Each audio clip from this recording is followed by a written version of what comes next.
భారతదేశ 79వ స్వాతంత్ర దినోత్సవం రేపు ఘనంగా జరగనుంది.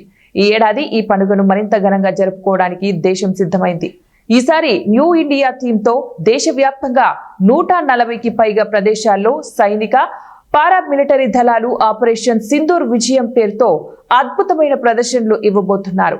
ఈ వేడుకలు మన దేశ ఐక్యత, అభివృద్ధి, స్వావలంబన స్ఫూర్తిని ప్రతిబింబిస్తాయి. ఇంకా స్పెషల్ విషయం ఏంటంటే ఈ గ్రాండ్ ఈవెంట్ కోసం 5,000 మంది ప్రత్యేక అతిథులను ఆహ్వానించారు.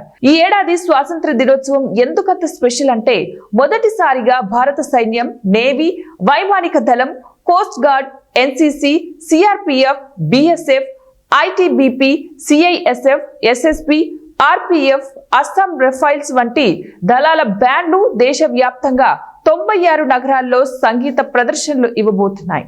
ఈ బ్యాండ్ల సంగీతం దేశ బలం, ఐక్యతను చాటి చెబుతోంది. ఈ క్రమంలో ఢిల్లీలోని ఇండియా గేట్, కర్తవ్య పథ్, విజయ్ చౌక్, పురాణా కిలా, నిజాముద్దీన్, న్యూఢిల్లీ రైల్వే స్టేషన్ల వంటి ఐకానిక్ ప్రదేశాలు ఈ వేడుకలలో కలకలలాడనున్నాయి.